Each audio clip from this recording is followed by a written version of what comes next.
Welcome back, puppies, to Barking Dogs Miniature Painting Video. Please like, share, and subscribe. You can follow us on Facebook, and you can support us on Patreon.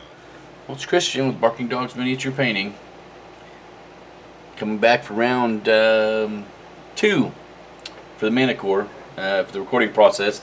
Just to go over a couple of things I went over in the last video. He was primed with some dark yellow primer. Then I mixed it with some gray for kind of a zenithal effect. Just a little bit of highlight, just to kind of highlight him up a little bit. I didn't go over the Caprice last time, so I'm going to touch down on it here. This color was originally just going to be kind of a base coat for a more red tone that I was going to work towards. And this is 2 parts red. I'm trying to get the red color out here that I used. It's 2 parts of the actually I think I used this red right here. It's 2 parts of the Bloodfest Crimson from Scale Color and 1 part black from the same Scale Color line. And of course they were thinned down, right? And I ended up liking the way that initial coat went so much that I decided I wasn't going to touch it. So it was really thin, so it didn't behave exactly like a wash, but similar, because I was generous with it when I was applying it, which was intentional. But I just ended up liking the final result so much. It gives you kind of different shades of basically the same color, and I just think it looks kind of more natural. That's why I'm not really going to touch it. But that was the Caprice, part of his back here. And of course again here we just have the, on the skin tone for this part of the wings. It's just the same color combination I used for his face.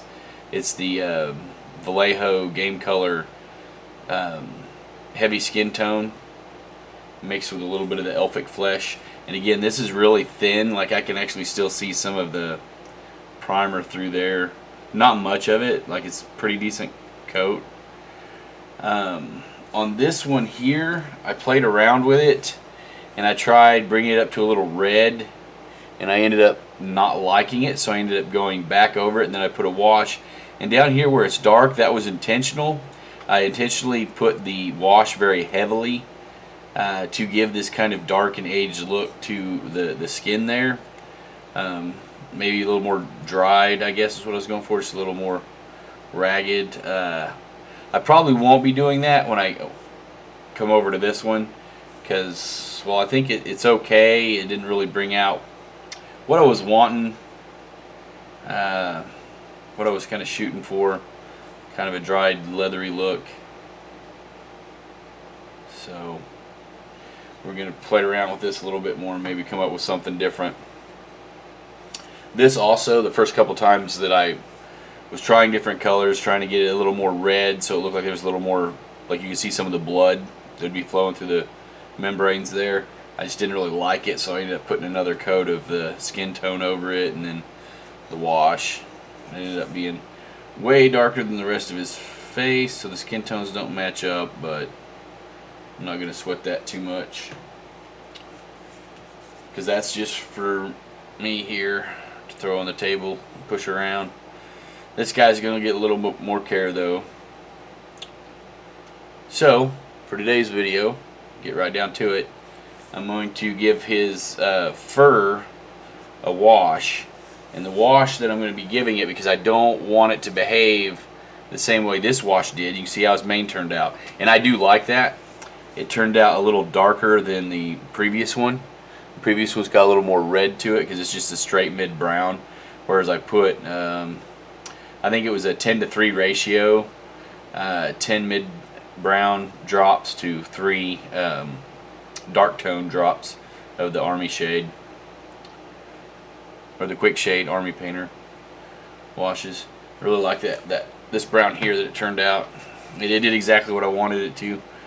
So to get this kind of dirty look that this guy has, I took that same dark tone wash and I just mixed it a bunch with airbrush thinner and flow improver. Flow improver kind of keeps it wet a little longer, so it wouldn't stain as quickly, and I could kind of play with it a little bit.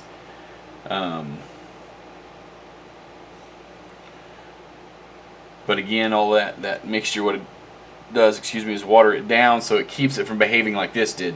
So it gives me more of kind of a dirty fur look, and not so much a brown look. Now the wings here got a different treatment. I'm not going to be doing that to this guy. His wings are just going to get the same treatment that the abdomen and the legs got over here. Although the more I look at this, the more I do kind of like those red-brown tones in the fur on the wings. But without any further ado, I'm going to go ahead and finish getting set up. So I'm going to stop the recording for a moment and get set up, and then we'll come back and I'll start slinging some paint. Okay, we're back. So these are the products that I used. For anybody that's curious, just Vallejo airbrush thinner, some airbrush flow improver, which just basically keeps it wet. And let me check my text messages here. Okay, so, and then some dark tone. Basically, I would say it's probably 2-to-1 airbrush thinner to dark tone. So 2 airbrush thinner to 2 parts to 1 part of the dark tone, and then this probably the flow improver probably equal parts to the dark tone, and it gives me a real watered down mix. And that's just kind of a rough guideline. Like honestly, if I start throwing it on there and I don't like how it looks, I'll make it a little darker, or I'll just come back and make it a little thinner. But since I'm not sure exactly whether I got the wash where I want it or not, what I'm doing is I'm going to come in here and hit the bottom, because the bottom of him is going to be shaded pretty dark, and he's going to be sitting where he's kind of climbing over these rocks, or where he's like landed and he's got one paw up on the rock. So this area is shaded. So if it's really dark, I'm okay with that, but I know that I'll want to lighten it up before I get up to these higher areas. If it's not dark enough, I'm still good to go. I can just add some more of the dark tone.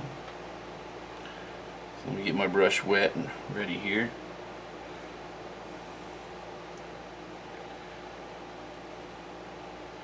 Yeah, see, that's not too bad. Probably use a little bit more dark tone. So I'm probably going to go ahead and add some real quick. Another thing that helps is that the miniature was glossed. He got hit pretty liberally with a spray gloss. Whoop, that bottle of dark tone is all dried up.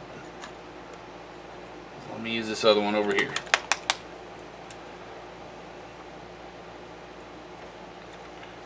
Alright, so now we're going from probably more of a 1-to-1 ratio on the thinner to dark tone. So I had to play with it a little bit last time too, and I can't remember exactly what I did. But that's half the fun, is experimenting and playing around. And again, if I think this is too dark, it's just real easy to lighten it back up. And I think I'm going to stick with what I have here.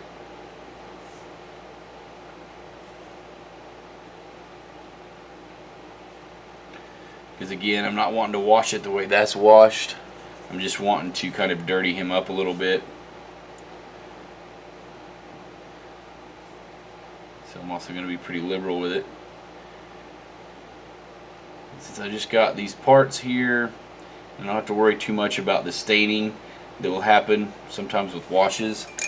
I'm actually going to stop for a moment. I think I want to go ahead and paint his claws.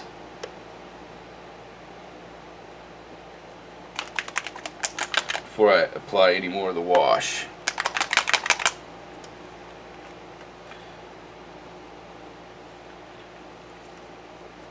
I'm going to do that really quick.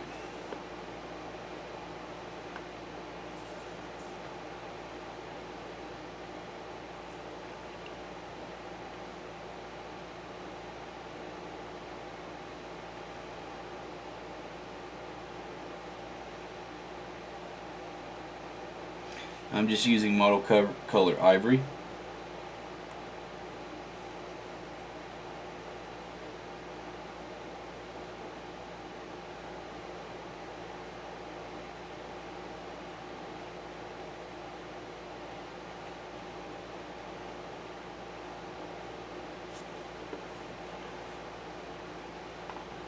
I'm not using my best brush.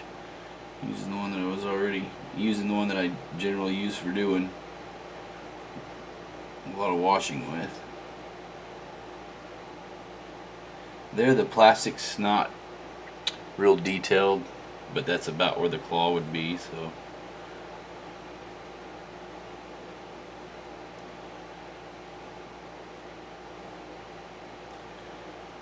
In here you lose some of the definition, so you rely more on paint.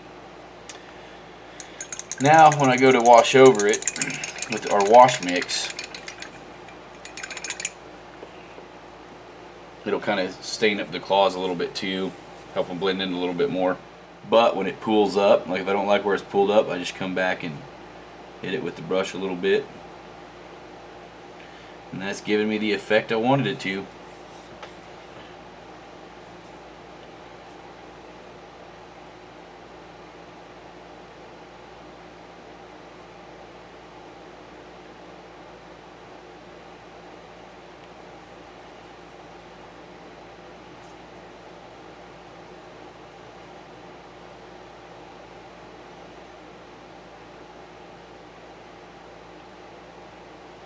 Sometimes if I get bubbles, I just blow on the miniature like that and it seems to knock out the bubbles. I tend to have more success knocking them out that way than if I try to keep painting over that area, trying to use the brush to pop the bubbles.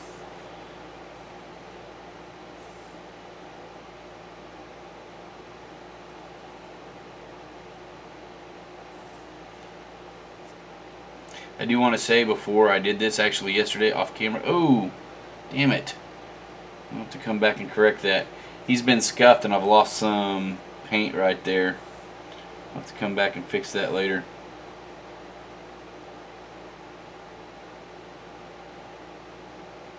Which is funny because I was just getting ready to mention other fixes that I did.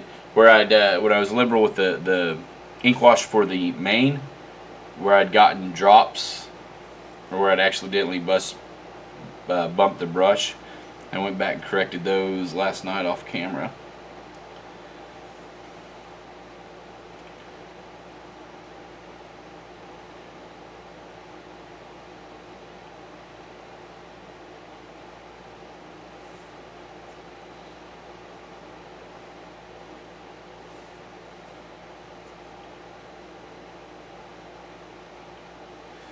Now when I go to glue him on, I will kind of scrape some of the paint off the bottom of that paw just to help adhesion.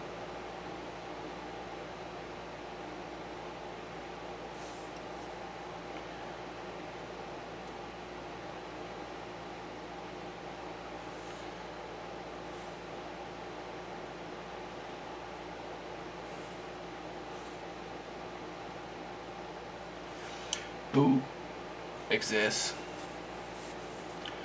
I'll blow off some bubbles there.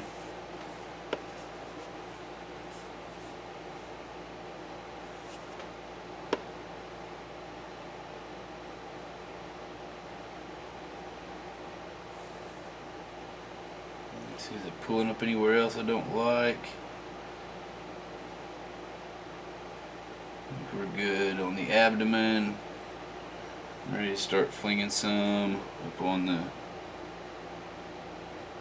wings.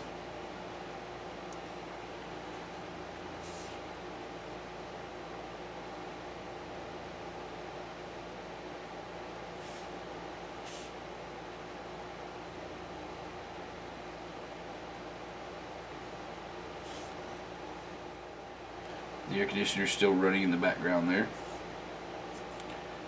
It's hot here in Oklahoma.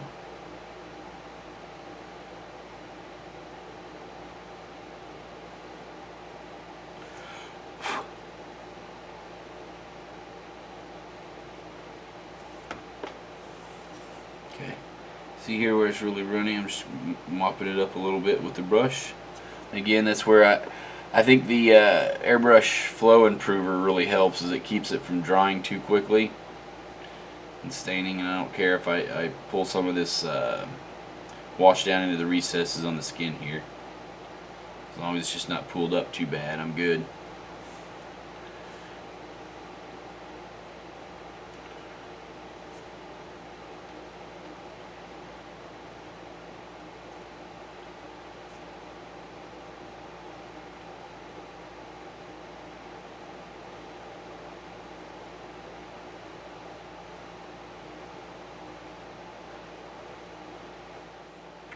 There, I think it brought out the hair more. It gave him a little bit more dirty look, 'cause let's face it, a Manticore hiding in kind of mountainous, hilly regions,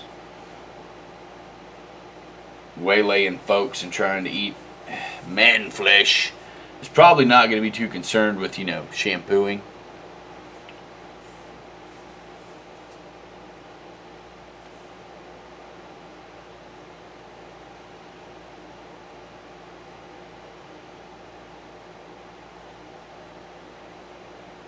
Actually, I'm starting to kind of like the way the grinding looks kind of carried over into that flesh too. I'll still come back and probably play with the flesh some, try to come up with something else, add to it. I don't know. There are some veins that are kind of sculpted into the wings there. I'm going to try to find a way to make them pop. I need to come back and fix that though. Can't forget that's there. So I'm going to let him sit and let him dry, and just periodically kind of keep an eye out and see how any of that wash is pooling up.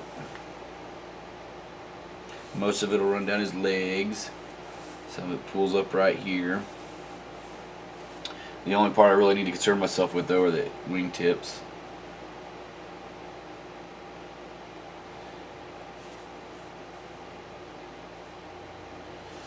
I think I seem to manage to get most of that.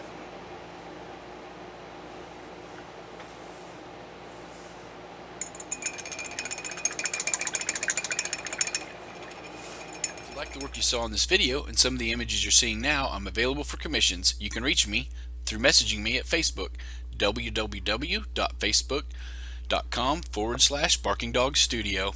Patreon supporters get discounts on commissions as well as credit at the end of the video. Special thanks to the Clarks for their continued support. Bark on, puppies.